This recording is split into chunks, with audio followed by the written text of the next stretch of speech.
Welcome to a brand new episode of the Crackin podcast. Today we address hip, knee, and foot pain with our trailblazing guest, Dr. Christine Foss. The epitome of dedication and inspiration, Dr. Foss holds several influential degrees. She's a medical doctor, a chiropractor, has her master's in sports medicine, and is a certified athletic trainer, as well as a Diplomate of the American Chiropractic Board of Sports Physicians and an internationally certified sports chiropractor.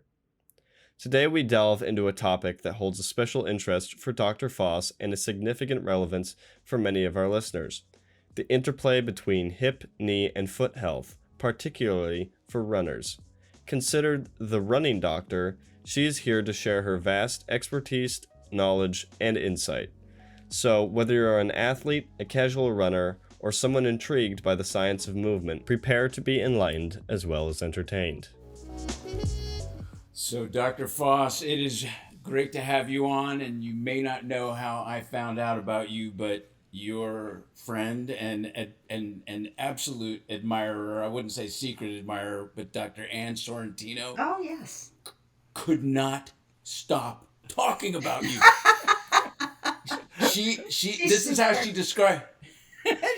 she described. She goes, it's always been said philosophically never to be the smartest person in the room, or always be around someone where there's someone smarter than you. And she goes, man, that is Dr. Christine Foss, because she is like 10 grades above her intelligence, and Ann's pretty smart. She is super smart. That's very nice of her to say that.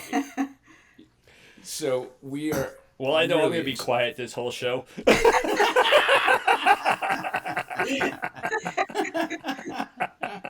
Oh, man. Oh, I'll tell you what, though. So the listening audience understands why I'm bragging about you, and why Dr. Ann brags about you is because you have a multitude of degrees, and they start with medical, then chiropractic, and then you have a diplomate in sports injuries and a master's in education, Mm-hmm. right? Yep. And you're an athletic trainer, and you're certified in strength and conditioning. Mm-hmm. Did I miss anything? Rehab diplomate. I knew that's right. Okay, all right. I'm really being quiet in this show. Yeah, me too. That forces me to figure out what I'm going to say next. Okay. Oh my gosh. So let me start by asking you one of the more thought-provoking questions is, oftentimes Dr. Terry and I will hear about a chiropractor that becomes a medical doctor. How in the world did you do it the other way around? Yeah. No, I was a chiro, and then I went to med school. Yep. That's okay. Mm-hmm. All right. And what drove you to do that? It's pretty interesting. It's more of a self-induced pain and suffering type of thing, if you see from all the degrees that I have there, right? Yeah. I really was more interested in learning the educational experience of the MD, how they're trained to work up a patient, because they're trained very different than us, right? And I wanted to know that process. So I was really interested and invested in going through that whole educational experience and kind of learning their angle or approach to patient care. Great. And so, what fascinates me, and I'm going to go real deep with this, and that is, aside from the big degrees is medical and chiropractic, but you kept going on and learning more and everything. Mm-hmm. So to call you an overachiever is an understatement. Is that even close to fair? My husband says I'm going to be an astronaut next. He's pretty positive it's going to happen. Well, for the right price, you could, do something with SpaceX, Yes. Terry, I think she actually thought about that. I think you see the look on her face? Yeah, I did. I did. I saw that. I wonder what that price would be. Well, I don't think it'd be much of a price. You can fill so many shoes on the space shuttle. You could Right. be the MD, you could be the chiro, you could be the trainer, you could be the exercise physiologist, you could run a study. I think you should handle it from that point of view. They And should then be calling me. What's up with that? they should, and I'll carry your luggage, so I'll go with you.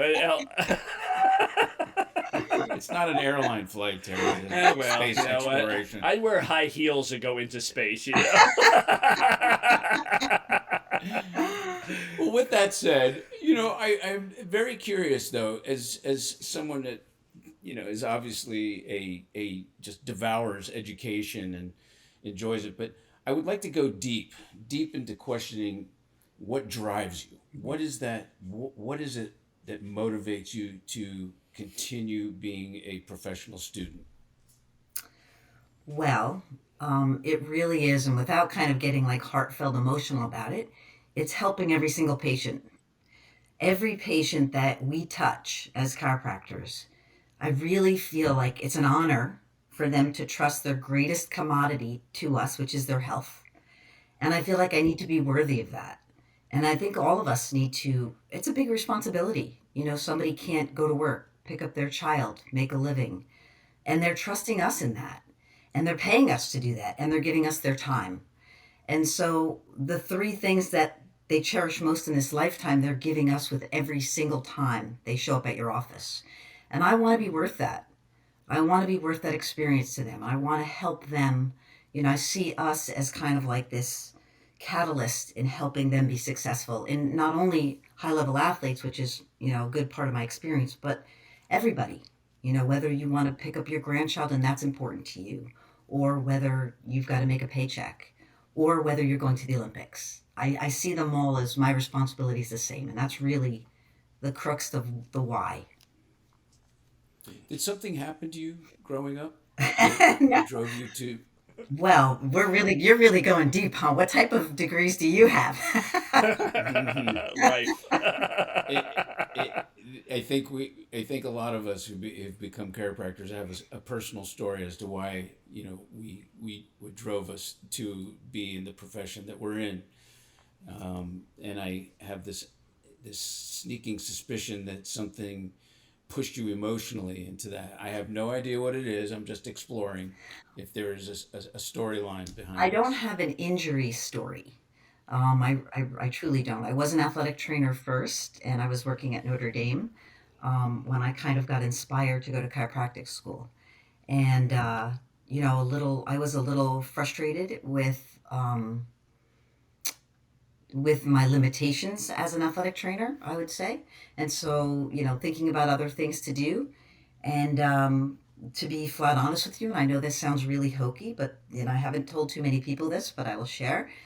This was more of a spiritual experience that drove me into chiropractic school. And when I started chiropractic school the first day, I had never met a chiro, been to a chiro's office, been adjusted or anything, but I knew this was my mission.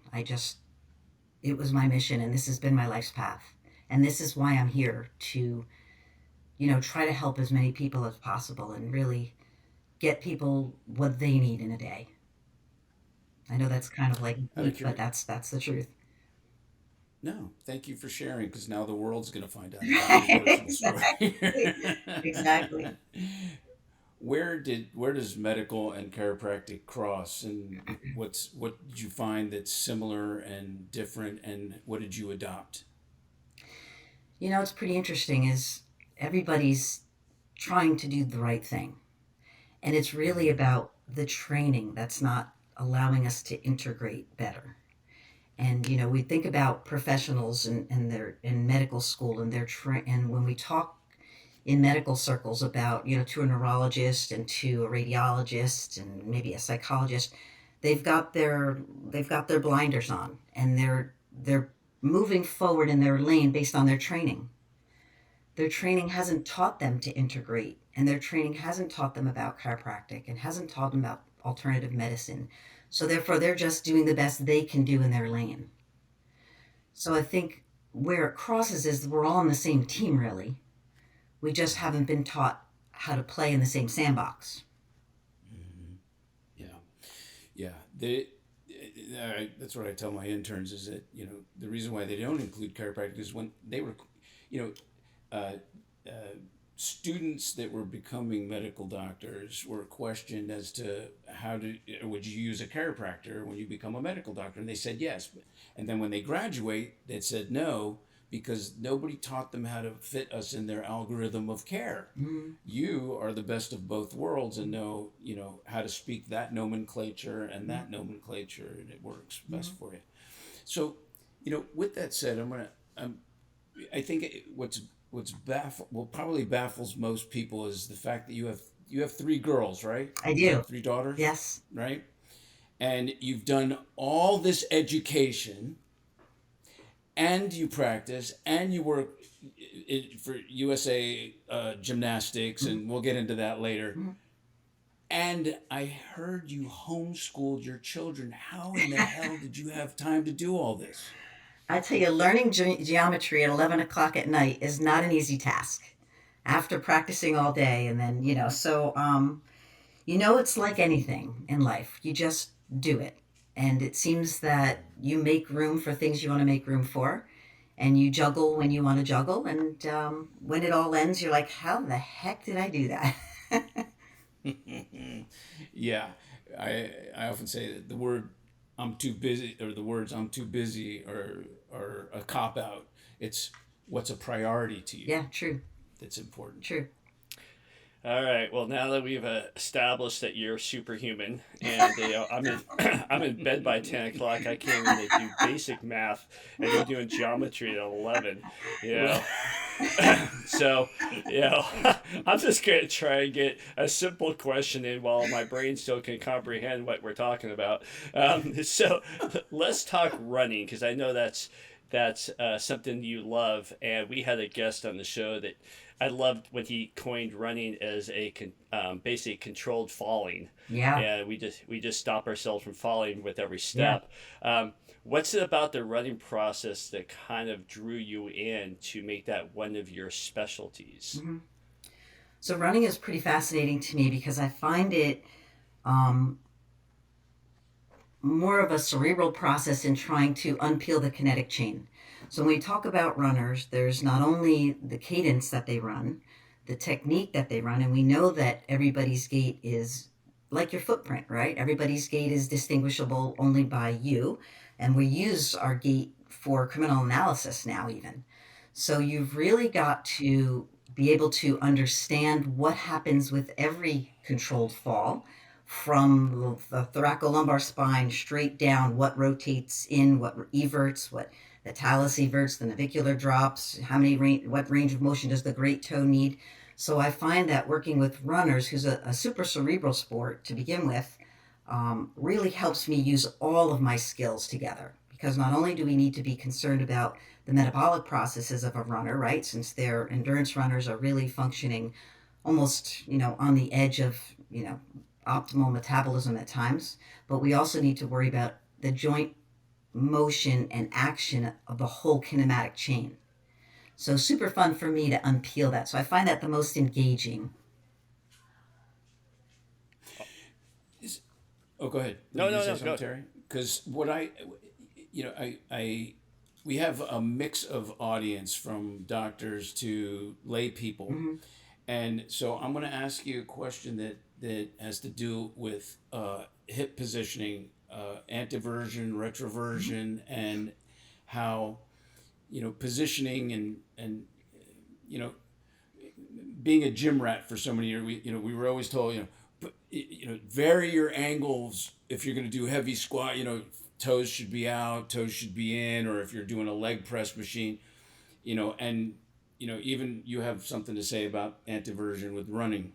So could you share some of the thoughts that you... Yeah, so hip is huge for me right now. So I'm in the middle of writing a book on hip, actually, and sports injuries. So I'm deep in hip research. And I think... Of course you are. Yeah. She does that from midnight after geometry till 2 a.m. when people with one hand. Yeah, with one hand. Right. You guys are funny. So I'm gonna go take a nap.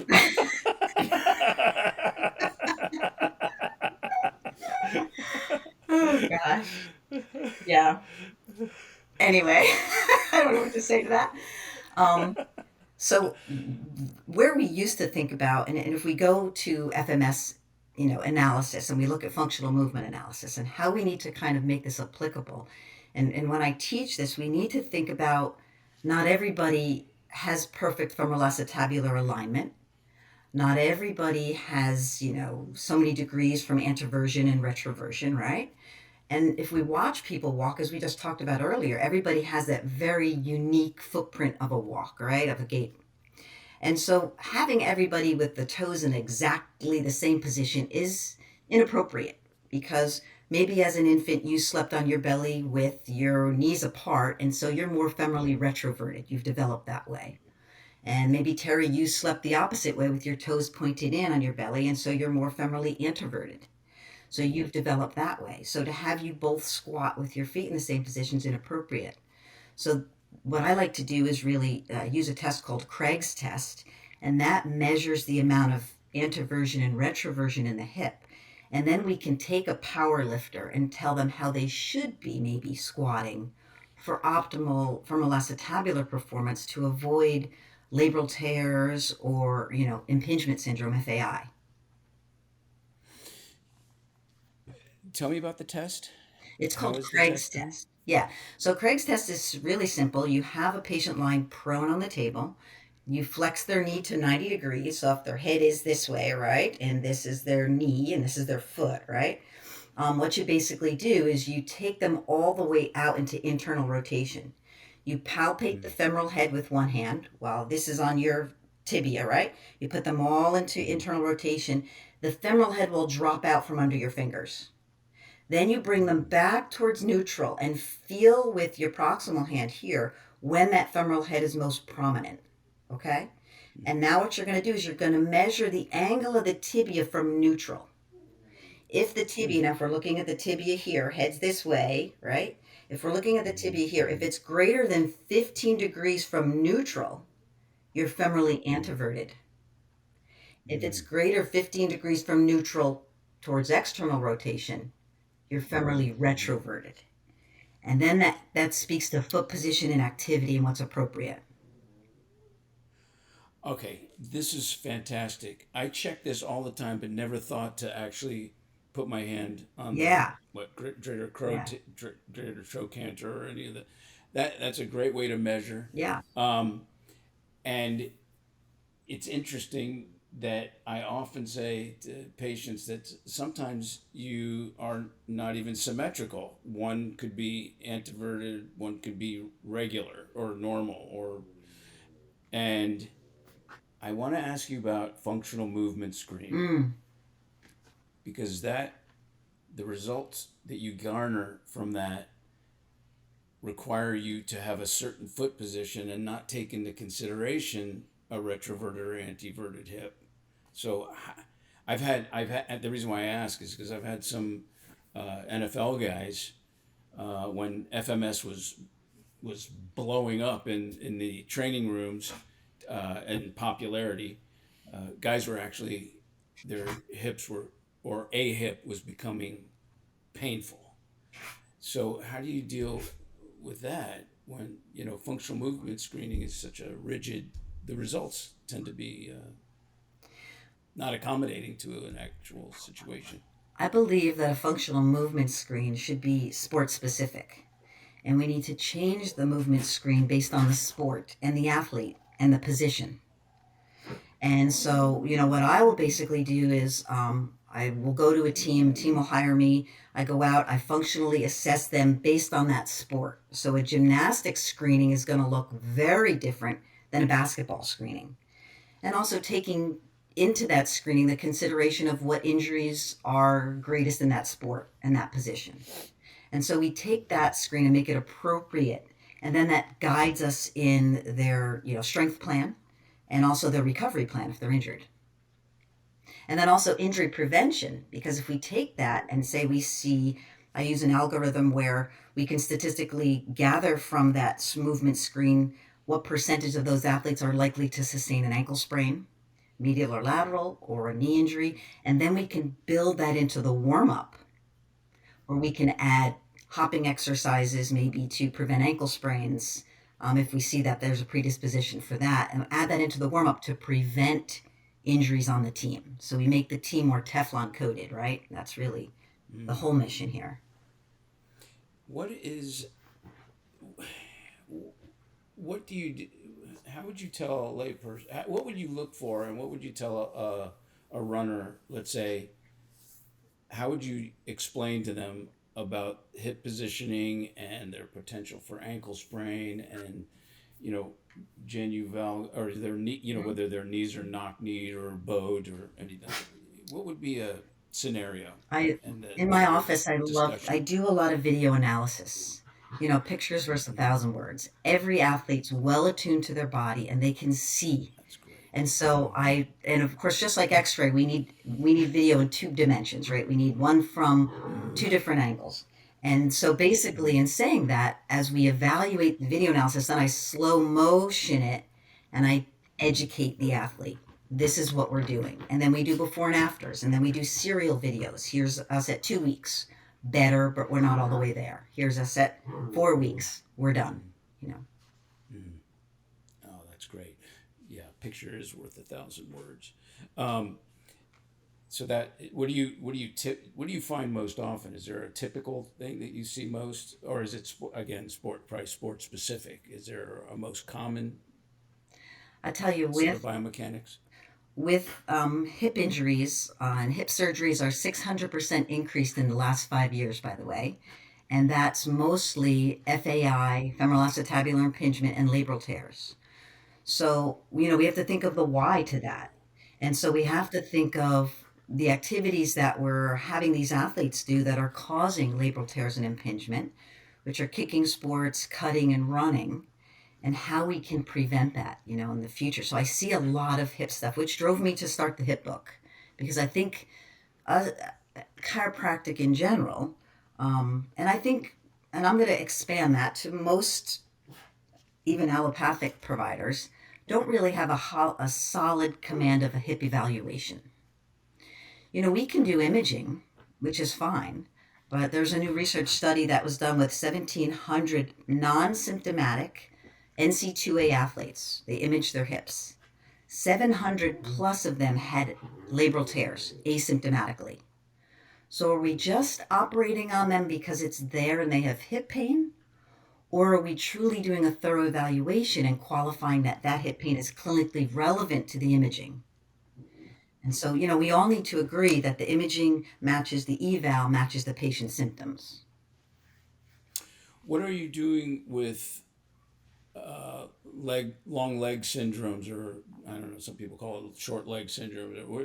How are you determining that, and what do you do?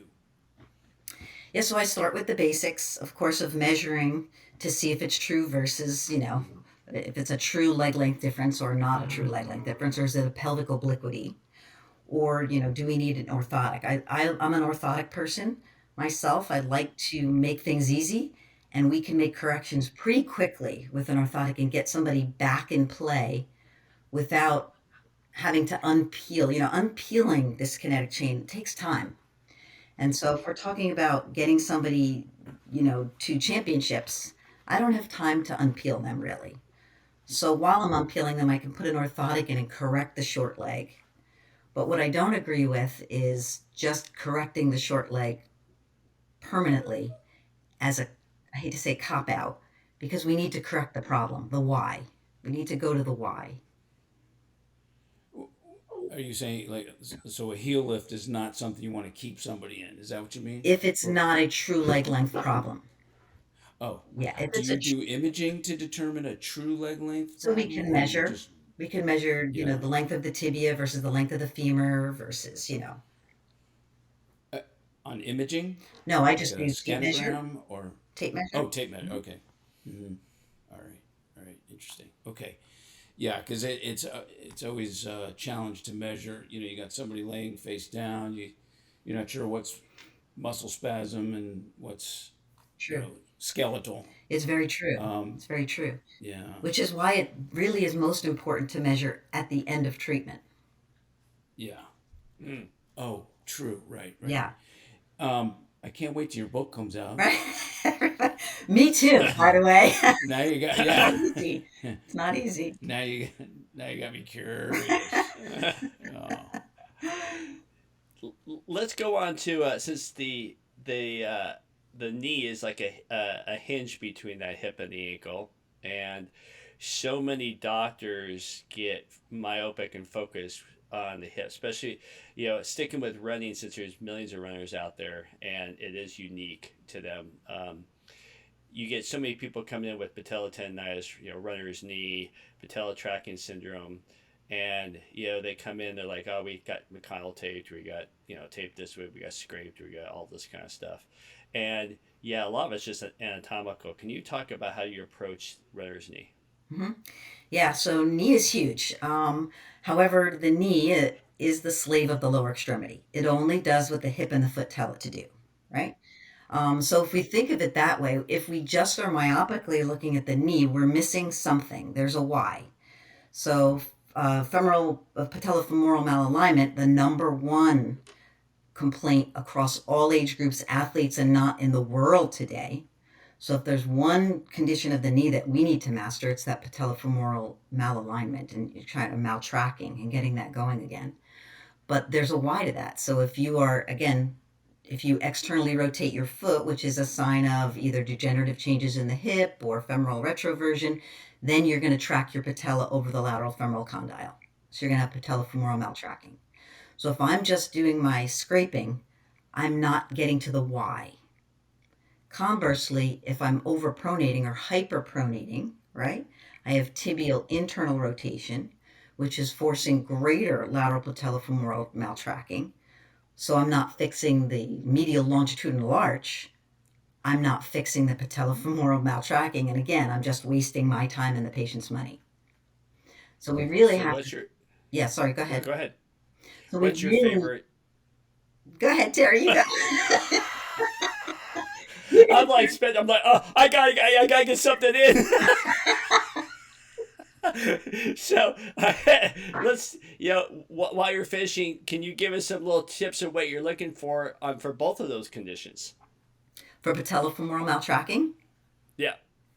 most important thing to start with, I think, is looking at the quality of the tone of the patella. So as the patient's lying supine, you want to know, is the patella sitting this way, right? If we're looking at the patient from the feet up, okay? Or is the patella sitting on two wheels, which is most common, right?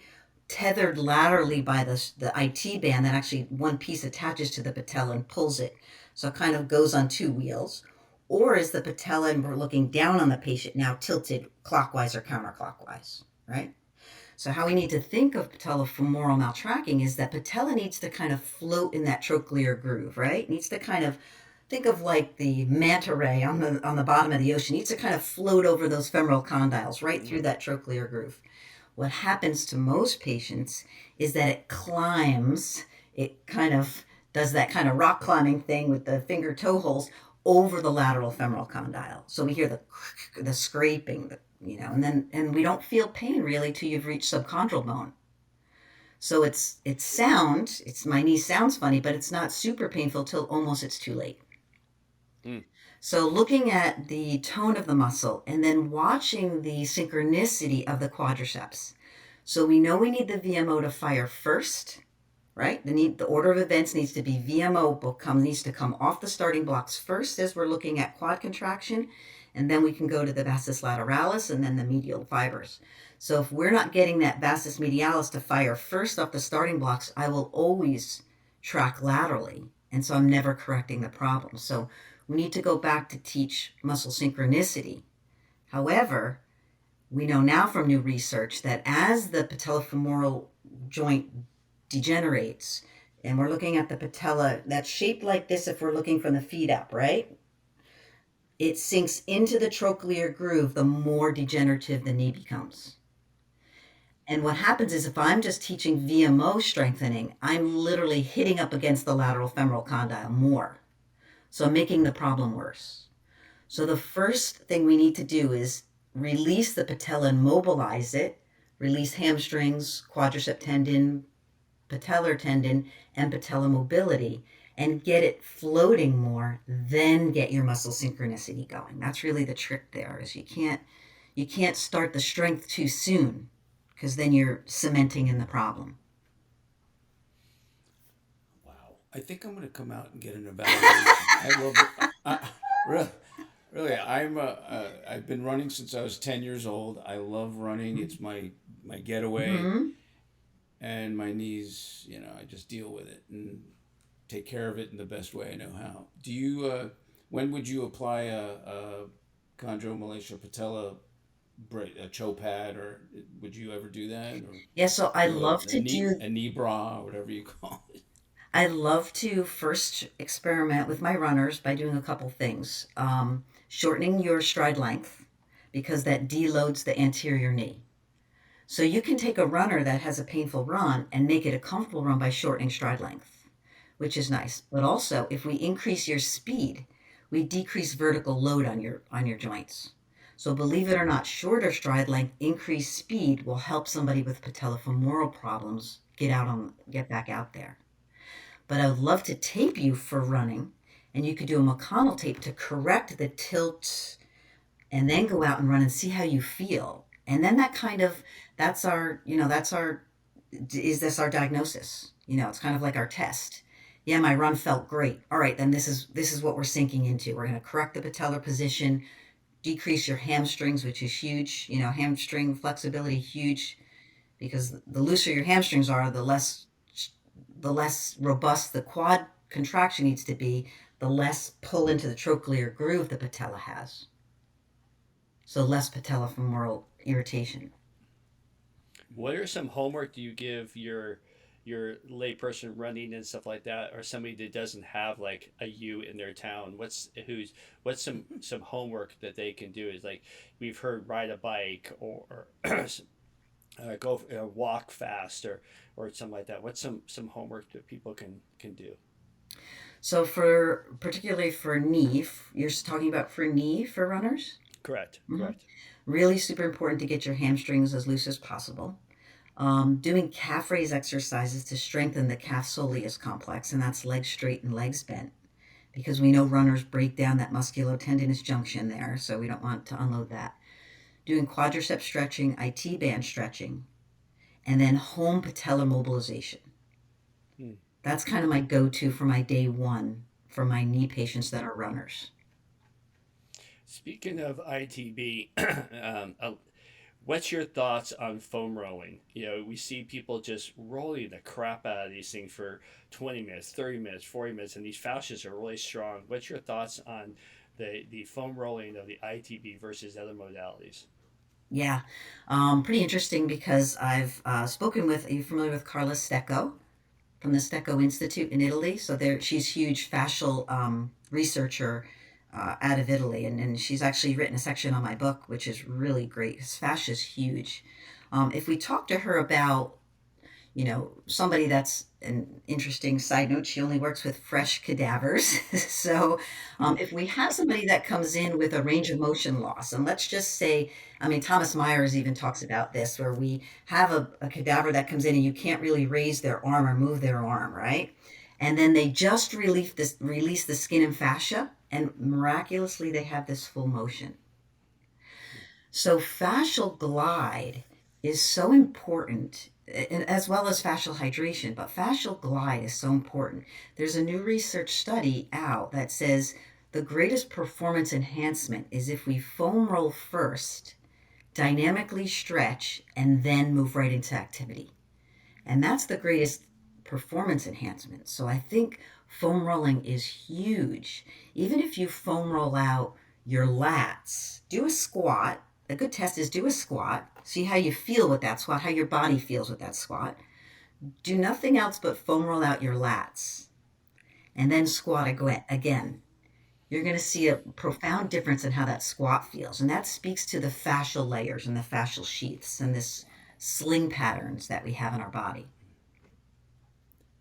I can't wait to try that. Yeah, it's really cool. It's really yeah. Anything to help my squat. Right.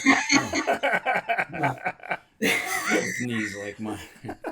But anyway, so all right, different area of the body, the foot. Well, not different, but let's talk about pes planus or flat feet. And at one point in the military, many, many years ago, you would never be enlisted because you had flat feet. Now there's some literature, or actually years ago, literature came out that actually high arches could be more of a problem, and flat feet were fine. So it completely shifted. What is any truth to that? What is your thoughts about flat feet? I think what we know about that statement is probably that we know not much about that, and I think it's really what's clinically significant. I was just reading a really cool research article, and I think it was out of Korea, where they did 1,200 military recruits, and they evaluated abrasion patterns on the foot. And they looked at these abrasion patterns to try to distinguish, does the lateral wear on the heel, because we always see patients that have the lateral wear on the heel, right, more than medial. How is that clinically relevant? Does it point to hyperpronation? Does it point to supination? Does it point to injury?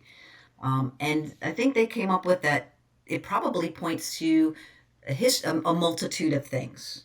And so I think what's clinically relevant, if we have the supinator, we know that the supinator probably induce more tibial fibrillations when they walk. So they're probably more apt to get like stress fracture type of injuries, right? Because they don't have that shock absorption going. Whereas the hyperpronator might just be accommodated to that. And I think it just matters of where the breakdown is, and what they're showing us. But we have to look at movement. And, when we look at patients, we need to move away from looking at them only on the table, because that's not how they're functioning during the day. And so just like I get everybody up, I get them on the treadmill, I get them moving and walking, or if I have a pitcher, I want to watch you pitch. I want to see what I need to work on. And so what's clinically relevant? Fantastic. Very different than what some of our allied healthcare professionals do, especially with telemedicine now. Oh yeah, here, let me just prescribe. Yeah. You're losing so many dimensions 100%. that are important. Wait, So before we're you go going- on, I want to ask you something. What do you do about foot strength? Like if you see somebody who's constantly in shoes all day long and socks, and you look at their feet and they're really weak, and you look at their hands and they're very strong, and yet we need foot strength. So are you a barefoot advocate? Do you like giving them exercises with their feet? What's your... Yeah, so I'm huge on that. So what I like to do is, if we know that the great toe alone is the toe flexor is supposed to produce 10% of your body weight and strength. So I test that on my athletes. So we have actually Tom Mushad, who I love his book, Human Locomotion, by the way. He has a product that looks kind of like a credit card, and it has a pulley with a weight. And we put that under the big toe, right? So here's my card. I put it under the great toe, and I try to pull it out, and the patient tries to hold it on the floor. And we measure the amount of pounds of pressure that patient's allowed to give me or can give me with the great toe. That has to be 10% of your body weight. The other toes, 2 through 5, need to give me 7% of your body weight in strength. We know that the fastest, most elite runners have the best toe flexors. So if I want to shave some time off of your run, I'm going to get your toe flexors stronger, and I'm going to get your psoas stronger, because those are the two sneaky ways to get somebody to run better. But as far as foot strength, our screen is all patients take shoes and socks off, raise just your big toe independently. Surprising how many people can't do that. And then put that toe down and raise 2 through 5 independently. And then spread your toes out. The number of athletes that can't do that is astonishing. So I begin... It's like yes, zero. Right. So I begin with the test is the exercise. That's your homework. Raise your big toe, hold it for 5 seconds, lower. Raise all your toes, lower for 5 seconds, then lower. Spread your toes out, yoga toes, we call it. Relax, and then we do short foot exercises. That's their homework until otherwise proven that they have some level of strength. Oh my God, Yeah. that's great. Of course, I'm doing that in my Right. shoe right now to see if I could actually spread my Right. toes out. And it's, And see, I'm from California, so I got bare feet right now. I've been doing it all along. Yeah, we're surfer boys. We walk barefoot all the time. we're the best feet. Right. But All we right. think about even the Christine- elderly. If we had the elderly patients, they wear their shoes for balance now because they've just lost all this intrinsic foot strength. Yes. So what we Yes. really need to think about is offering these exercises to all of our patient base. That's fantastic. Yeah. Christine, we're going to enter into a new realm of this conversation. We call it rapid fire questions. We have 5 of them for you. And so far, so good. Let's see what you can handle here. And each one is our intent is to get a brief, explosive answer and then move to the next, but that never happens. No. So Okay. You want a let's see short, what we quick can do answer? here You want today. like a one-word answer or one-sentence answer, or what are you looking for? Yeah, and then Dr. Terry and I are going to screw it up and ask you more about that. Go. I want you to pretend that your husband is actually answering the question because between your job and 3 kids, I bet he doesn't get a word in edgewise. So, Right. He says he's lowest on the totem pole. Oh, I can tell you he is. I love him just for the fact he's still hanging in there. I mean, that guy needs a shout out. He's a good guy. He's a good guy. I'm thinking that the dog might be up a little higher. I have 2 boys and 2 dogs, and I'm easily 5th.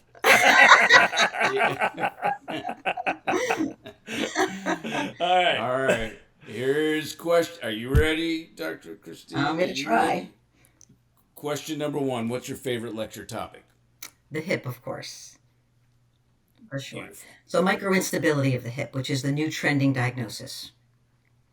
Oh, I love that. Microinstability. Yeah. Yes. When is your book coming out? Yeah. I tell you. We need the book. I'm hoping for December. All right. Actually, at the end of this podcast, when we get off the air, I'm gonna talk to you about lecturing. Okay. Yeah. We'll talk more about that in just a moment. I've been waiting for this day. Okay, here we go. Question number 2: most beautiful place you have run, and why you liked it the most. Switzerland, 100%. 100%. It's just epic. Wow. Switzerland is epic. Yeah. There's just nothing else you can say. Just gorgeous. The sights Up in the Alps, trail just with- being like up in the Alps and just having no human around and just being in tune and by yourself. And like you said, Spencer, you like to kind of, that's where I get my greatest lecture ideas and, my greatest, Yes. oh, that's why that doesn't work, when I'm running. Problem solving. Yeah, Happens it's when I'm huge. running. Active meditation. Yeah. Yeah. Yes. Exactly. Terry's is probably surfing, I would imagine. Or getting I like eaten by running or shark. hiking. Yeah, we're good. Question number 3: you walk into a bar. What do you order from the bartender? It's a jaded question. I order water because I drink no alcohol. All right. I had a funny feeling that was going I to did too. That was What kind of water? Yeah. Yeah. That's really good. It has to be bottled water or filtered water. Can't be just tap water. Not So, sparkling. Because sparkling's not very Yeah. good. I was gonna say con gas or sin gas. Yeah, with or without. Yeah. Yeah. Yes, yes. Okay. Wow. That's all I drink is club soda. All right. I won't. It's not about It me. actually All right. increases urinary frequency, club soda. Oh. I thought being Well, 60 I something. got prostate issues, so I need to pee more anyway.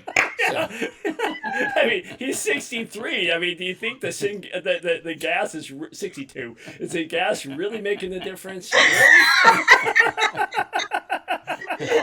depends on which gas you're talking about. Anyway. Oh gosh. Oh my God. All right. This is getting ugly. Question number 4. Who are your top 3 people you follow on Twitter and why? Well, I am a Spanish nerd, so I try to learn. My goal is to be fluent in Spanish, so I do follow a Spanish podcast. So I'm always listening to my Spanish podcast. Oh, no kidding. Yeah. The other one is, oh my gosh, his name is completely evading me. He's out of Stanford, a research-based podcast that's wonderful. His name, Nicholas, oh gosh, his name's completely evading me now. I listen to his podcast because it's 100% research based. It's really great stuff. Ooh, let us know when Yeah, I will call think it. of You it. might. I'm going to try to find it Yeah, for you. Yeah, he's that'd be interesting. wonderful. I'll let you know. Let's see. Anybody else? Oh, Alex Huberman, Huberman Oh, Lab. Oh, yeah, yeah. Huberman's I Lab. was going to say that. He's I've heard him much. amazing. Yeah. He's amazing. Yeah. And then to be honest, I'm really just reading a ton of research now, so that's kind of my free time is all about hip research. Yeah, Question and number 5. I listen. Sorry. I watch South Park. So I mean, we're. No wonder why you talk It that just way. shows you how deep my brain goes. Sorry. I'm sure you do that to decompress at the end of the day. All right. Question number 5. What book are you most likely to give out as a gift? Ooh. Lone Soldier. Ooh, tell me.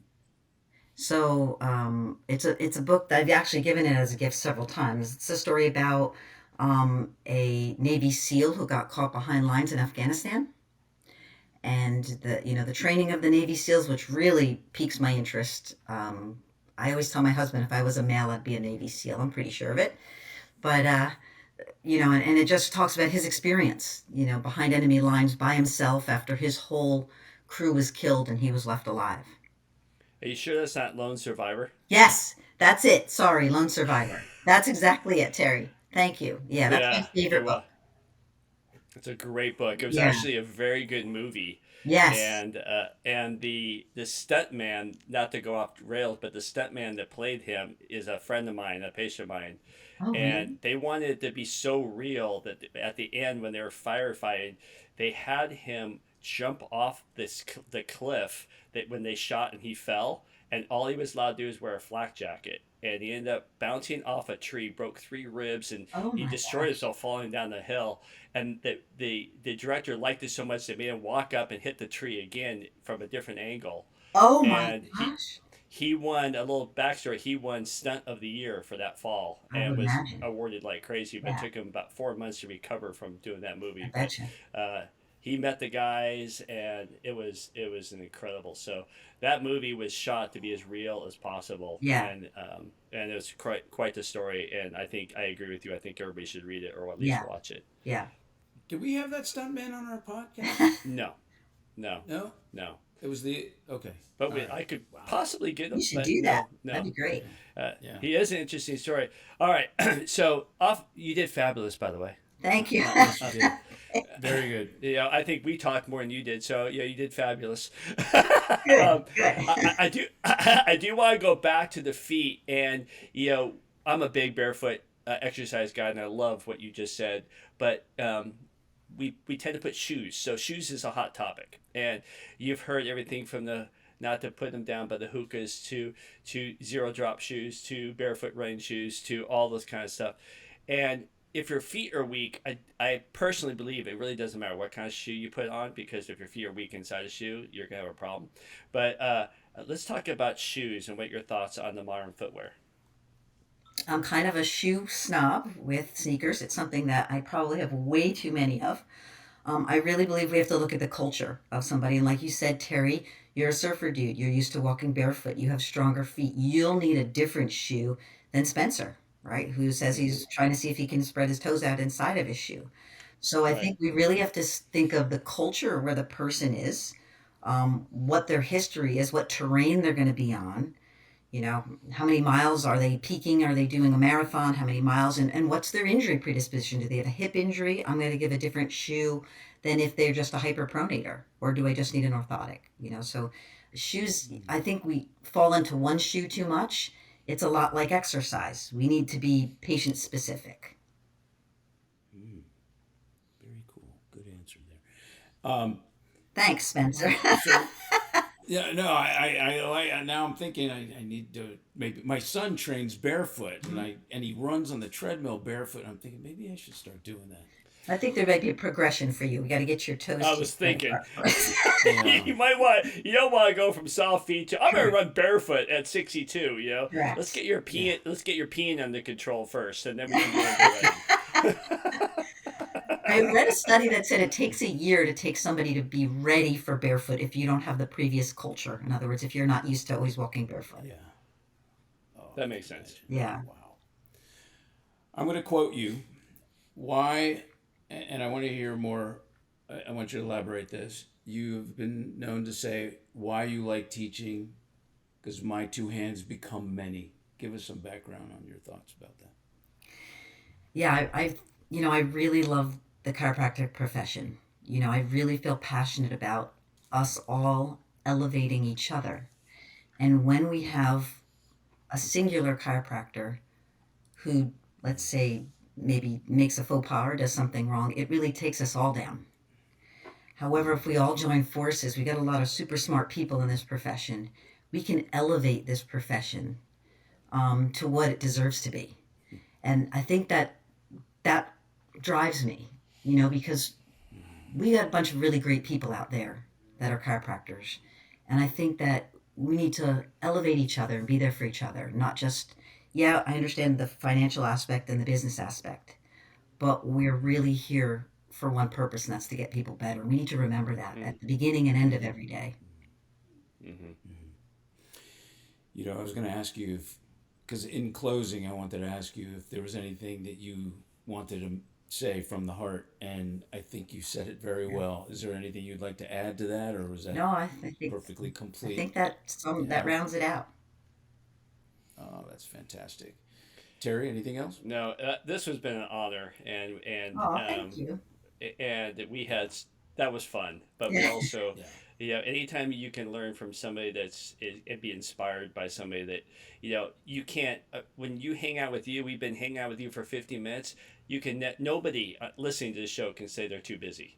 and nobody in the show that said they can't. I hate the word can't. I hate the word hope, and I hate the word try. And so these are things that you are inspiring people to be better, and we really appreciate you. Thank you for being part of our profession and helping others to rise up. So thanks. Thank you guys so much for doing the podcast too. Really great job. Really great stuff. Thank you. It was fun. All right. Well, thank you very Thank you, much, Christine. and you have a blessed day. Yes, you guys.